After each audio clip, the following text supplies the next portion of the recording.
Hello friend, आज की video में बात करने वाले हम कैथरेटिक्स के बारे में। 2 नंबर में एग्जाम में पूछा गया व्हाट इज कैथरेटिक्स। कैथरेटिक्स को डिफाइन करिए और उसका एग्जाम्पल बताइए। और भी आगे सारी चीज़ें पूछी गई, अभी आपको बताने वाले। तो पहले समझ लेते हैं कैथरेटिक्स होती क्या है। देखिए, जब हम जाते हैं वॉशरूम करने जाते हैं, लेकिन जो हमारा फीकल मटेरियल है वो निकलने में बाहर जो क्या करता है, प्रॉब्लम कॉज करता है, तो उस कंडीशन को बोलते हैं कब्ज बोलते हैं। तो कब्ज को ठीक करने के लिए जो भी मेडिसिन देते हैं उसको हम बोलते हैं कैथरेटिक्स बोलते हैं। ठीक है, तो यहाँ पे लिखा गया definition, these are those substance which use in the treatment of constipation.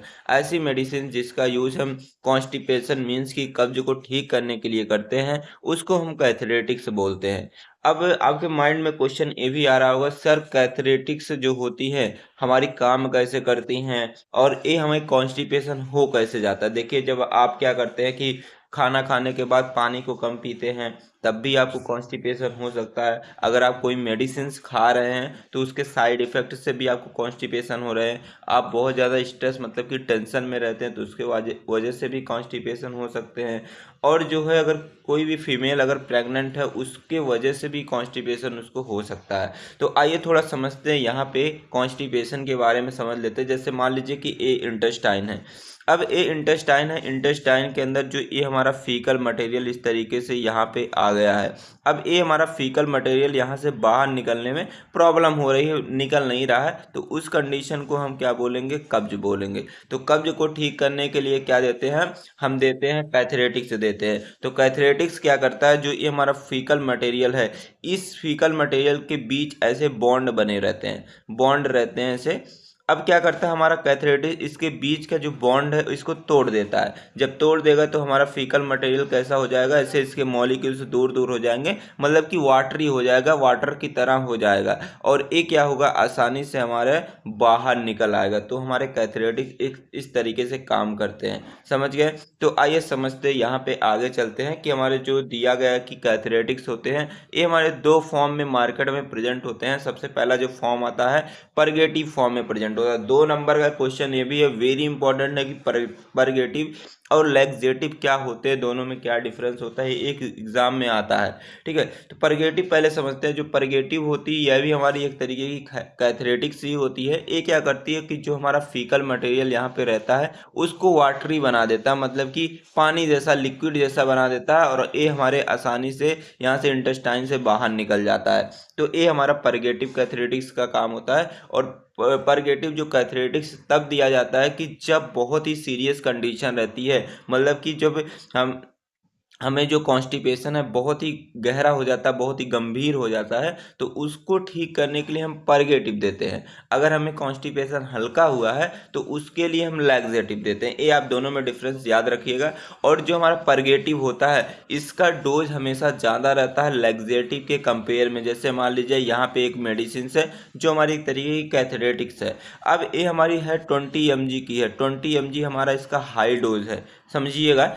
इसका 20 mg क्या है, हाई डोज है, तो ये हमारा परगेटिव में आएगा। अब मान लीजिए इसका मैं आधा कर देता हूँ, आधा कर दूंगा तो हो जाएगा हमारा 10 mg हो जाएगा। और ये हमारा जो 10 mg है ये आएगा हमारा स्मॉल अमाउंट में आएगा, स्मॉल डोज में आएगा, तो इसको हम रख देंगे लैक्सेटिव के अंतर्गत रख देंगे। समझ गए, दोनों में यही डिफरेंस है, दोनों चीज़ें सेम है, बस दोनों के डोज का डिफरेंस है। ठीक है, और ये जो हमारा लैक्सेटिव होता है, लैक्सेटिव क्या करता है, यह भी हमारे जो स्टूल होता है, जो हमारा फीकल मटेरियल होता है, इसको सॉफ्ट बनाता है और ये इंटेस्टाइन से आसानी से बाहर निकल जाते हैं। और इसका जो डोज होता है यह हमारा a large dose of laxative act as purgative, मतलब कि मैंने बोला कि हमारा जो लैक्सेटिव होती है इसकी डोज कम होती है। 10 mg हमारा लैक्सेटिव की तरह काम कर रहा है, अगर यही डोज हम बढ़ा देंगे 20 mg कर देते हैं तो ये हमारा परगेटिव की तरह काम करने लग जाएगा। तो वही पॉइंट यहाँ पे लिखा गया है। तो यहाँ पे सबसे पहला हमारा जो मेडिसिन आता है मैग्नीशियम सल्फेट आता है, जिसका फॉर्मूला होता है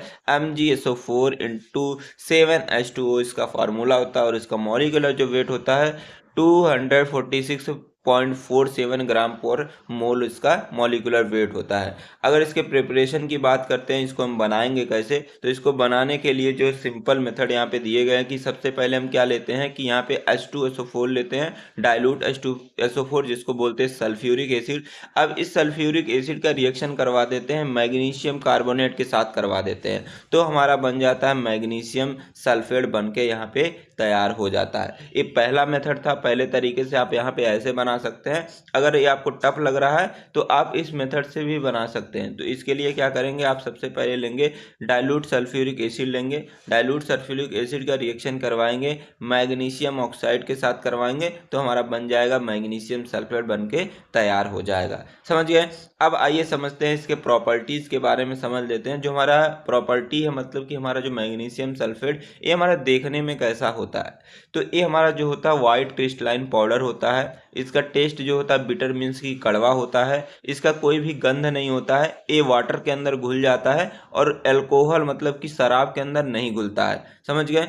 आइए समझते हैं यहाँ पे इसके यूजेस के बारे में। हमारा जो मैग्नीशियम सल्फेट है, इसका यूज हम कब करते हैं, जब हमें कॉन्स्टिपेशन हो जाता है उसको ठीक करने के लिए करते हैं।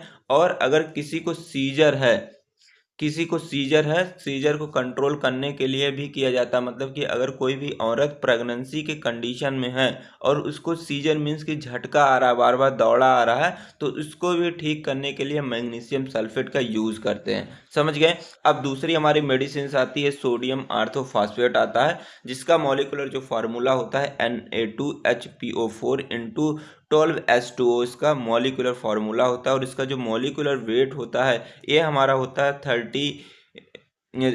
358.15 ग्राम पर मोल इसका मॉलिक्यूलर वेट होता है। अगर इसके प्रिपरेशन की बात करें तो कैसे इसको बनाएंगे, तो इसको बनाने के लिए क्या करते हैं, सबसे पहले हम लेते हैं सोडियम कार्बोनेट लेते हैं और इसका रिएक्शन करवाते हैं हम गर्म फास्फोरिक एसिड के साथ करवाएंगे, तो हमारा बन जाएगा क्या, सोडियम आर्थोफॉस्फेट बन के तैयार यहाँ पे हो जाएगा। समझ गए सारी चीज़ें। यहाँ पे देखिए, यहाँ से Na निकलेगा और यहाँ से निकलेगा HPO4 निकलेगा, और यहाँ का देखिए बच जाएगा हमारा 2H2 बच जाएगा और यहाँ पे CO3 बचेगा। तो यहाँ का एक हमारा जो O है इसके साथ मिलके बना लेगा H2O। अब यहाँ पे बचा 2 CO2 बचा, ठीक है। तो ये हमारा बन गया यहाँ पे।